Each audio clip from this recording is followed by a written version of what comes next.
Mga kamag-anak, mga kamais, nandito tayo sa Tumana at gusto ko lang sagutin yung katanungan ni Sir na hindi daw ba mabubulok yung buto ng mais kung papatubigan siya 2 days after maitanim. So ito Sir, bibigay kong sample sa inyo itong mais ni Kuyang Jason. Itinanim to sa tuyo at pinatubigan. Hindi ko lang nga alam kung isang araw o 2 araw bago niya to pinatubigan. Ang ginawa po dito mga kamag-anak ay biniyakan po yung pagitan nung 2 tudling. Ito po, tsaka ito, nung tinanim siya, ginuhitan agad po yan dito sa gitna para ito yung padaanan ng tubig para mabasa siya kabilaan. So hindi na po yan binasa tudling-tudling, no? Kaya kung mapapansin nyo, itong kabila na to, wala naman pong guhit ng araro, hindi po yan pinadaanan ng tubig. Ayan, kada ano lang po, kada 2 tudling, bibiyakan lang sa gitna, dito padaan ng tubig, yung isa wala, tapos laktaw uli. So yung isa naman pong pagtatanim namin dito, kung makikita nyo, kung napanood nyo na yung mga dati kong mga ina-upload, yung magbabasa muna kami bago kami magtanim.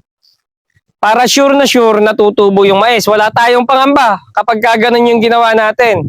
So yung isang technique pa, para sure na tutubo yung mais mo, halimbawa, nakapagtanim ka na ng mais ngayon, aanihin na, mga ilang days bago anihin yung mais mo, basahin mo uli para pag pinararo, makakatubo yung buto. Kasi basa-basa pa yung lupa, sure ball na tutubo. So kapag itinanim nyo siya sa tuyo, mga kamag-anak, kailangan talaga sa loob ng 1 to 3 days ay magpatubig kayo para sure po na tumubo yung mais nyo. Mahalaga po na pagkatanim po ng mais natin at tuyo yung pinagtamnan natin, sa loob ng 1 o 2 araw, kailangan magbasa na po kayo kasi mahirap po yung alanganin. Yung late na pagbabasa kasi possible na hindi na makatubo yung buto o tumubo man siya, huli-huli na. Kaya magiging kambaya yung labas ng mais nyo, merong magulang, merong mura. Pagka itinuloy nyo yun at hindi nyo binalasa. Sa madaling sabi, pwedeng patubigan sir. Kasi po lalo na sobrang init ng panahon ngayon. Malakas ang hangin, sobrang tirik ang araw, napakalakas tumuyo ng lupa. Kaya mas maganda na magpatubig po kayo para sure po na makatubo po yung tanim nyo mais. Alam nyo naman po, ang buto ng sweet corn, napakamahal po niyan. Kaya hindi po tayo pwede na pumalpak sa pagtatanim kasi buto pa lang, napakalaking puhunan na. At kung mayroon pa nga po kayong katanungan mga kamag-anak, ay mag-comment lang po kayo dyan at atin pong sasagutin sa abot ng ating makakaya base po sa ating mga experience po sa pagmamais.